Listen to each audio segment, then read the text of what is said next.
Assalamualaikum warahmatullahi wabarakatuh. Selamat pagi adik-adik.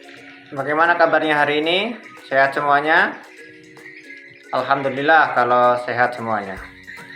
Pada kesempatan pagi hari ini kita akan belajar pendidikan agama Islam dengan materi beriman kepada Nabi dan Rasul.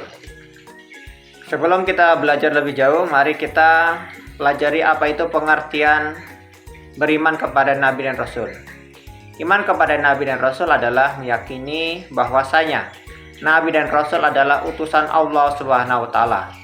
Kemudian diikuti dengan ketaatan dan kepatuhan, menjalankan perintah dan meninggalkan larangannya.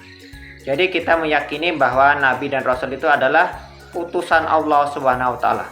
Tidak boleh lebih dari itu. Jangan sampai kita menjadikan Nabi dan Rasul itu sebagai Tuhan kita. Dan setelah kita meyakini bahwasanya Nabi dan Rasul itu adalah utusan Allah, selanjutnya kita menjalankan seluruh perintah dan larangan dari Nabi dan Rasul tersebut. Cara mengimani Nabi dan Rasul. Yang pertama yaitu tidak membeda-bedakan. Kita wajib mengimani dan meyakini semua Rasul yang disebutkan dalam Al-Quran. Jadi kita harus mengimani semua Rasul yang diutus oleh Allah Subhanahu wa Ta'ala. Tidak boleh hanya mengambil 1-2 Rasul namun menafikan Rasul-Rasul yang lain. Tetapi kita harus mengimani semua Rasul yang diutus oleh Allah Subhanahu wa Ta'ala. Yang kedua yakni mengikuti ajaran-ajarannya. Kita wajib mengikuti ajaran Nabi dan Rasul karena semua yang disampaikan berasal dari Allah Subhanahu wa Ta'ala. Jadi apa yang diperintah dan dilarang oleh Nabi dan Rasul merupakan perintah dan larangan dari Allah Subhanahu wa Ta'ala.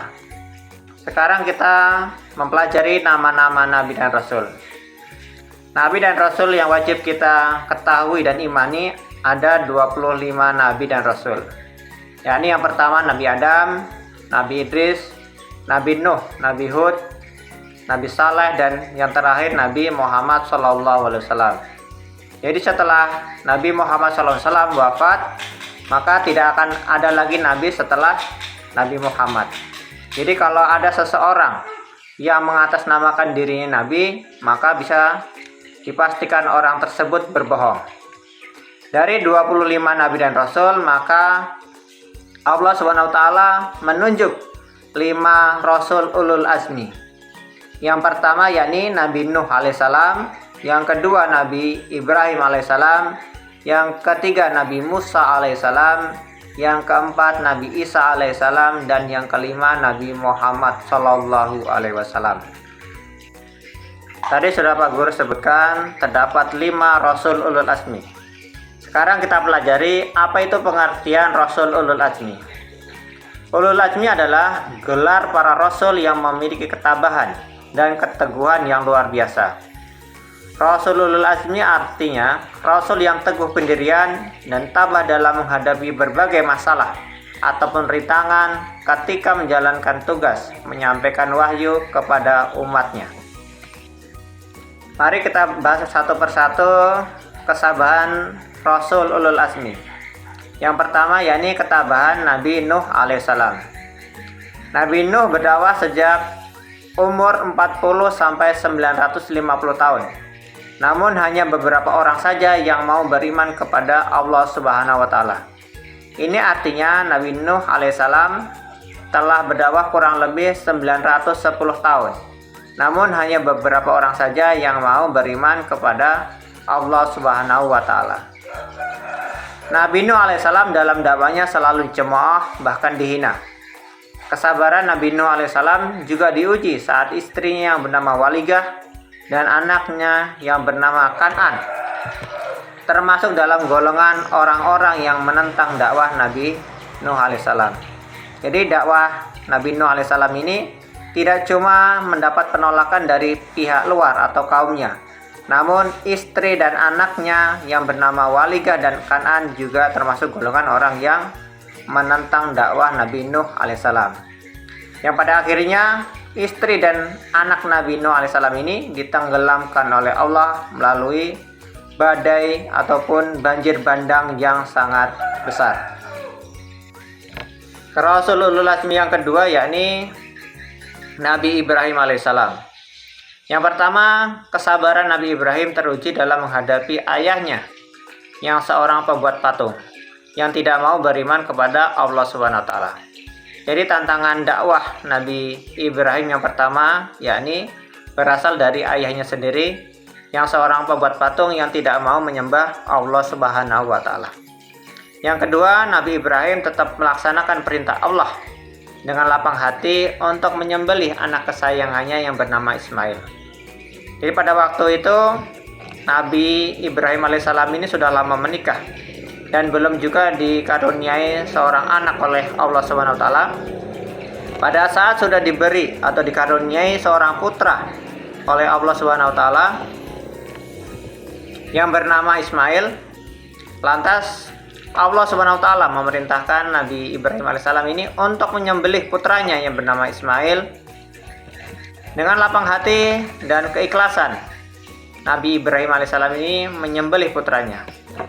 Namun pada saat proses Nabi Ibrahim alaihissalam ini akan menyembelih putranya, Allah Subhanahu wa taala menurunkan seekor domba besar untuk menggantikan Ismail. Selain itu, Nabi Ibrahim tetap tabah dan sabar saat dibakar api oleh Raja Namrud. Pada saat puncak kemarahan Raja Namrud, dikarenakan patung-patung besar sesembahan Raja Namrud ini dirobohkan oleh Nabi Ibrahim alaihissalam, lantas Nabi Ibrahim alaihissalam ini ditangkap dan akan dibakar oleh Raja Namrud. Pada saat api sudah berkobar, menyala sangat besar, Nabi Ibrahim alaihissalam ini dilemparkan ke tengah-tengah api tersebut. Dan pada saat api ini sudah padam, sudah habis semua kayunya, maka keluarlah Nabi Ibrahim alaihissalam ini dengan tanpa luka sedikit pun, dikarenakan Allah Subhanahu wa taala memberikan mukjizat kepada Nabi Ibrahim alaihissalam. Rasulul azmi yang ketiga yakni Nabi Musa alaihissalam, yaitu keberaniannya dalam menghadapi Raja Fir'aun yang berjiwa musyrik dan zalim, yang mengaku dirinya Tuhan. Jadi Raja Fir'aun ini mengaku dirinya Tuhan. Siapapun yang tidak mau menyembah kepada dirinya, maka konsekuensinya adalah akan dibunuh oleh tentara-tentara Fir'aun. Tidak cuma orang dewasa ataupun orang tua, bahkan anak-anak pun yang pada waktu itu lahir di masa Nabi Musa alaihissalam akan disembelih karena dikhawatirkan akan merobohkan atau menghancurkan singgasana Fir'aun. Nabi Musa juga selalu tabah dalam membimbing kaumnya Bani Israel yang banyak bertanya mengenai ajaran yang didakwakan oleh Nabi Musa alaihissalam. Jadi tipikal kaum Bani Israel ini adalah banyak bertanya atau mempersusah dirinya sendiri akan ketentuan ataupun syariat yang disampaikan oleh Nabi Musa alaihissalam. Rasulullah yang keempat yakni Nabi Isa alaihissalam, yaitu kesabarannya dalam menghadapi caci maki kaumnya yang ditujukan pada ibunya dan dirinya sendiri. Jadi kaum dari Nabi Isa alaihissalam ini mencaci maki baik kepada Nabi Musa maupun ibunya. Selanjutnya Nabi Isa tabah dalam menghadapi fitnah dan pengejaran oleh orang-orang Yahudi yang ingin membunuhnya. Jadi orang-orang Yahudi ini memfitnah Nabi Isa alaihissalam. Selain memfitnah juga melakukan pengejaran dikarenakan ingin membunuh Nabi Isa alaihissalam.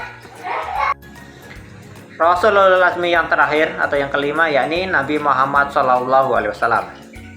Keteguhan dan ketabahan dalam berdakwah.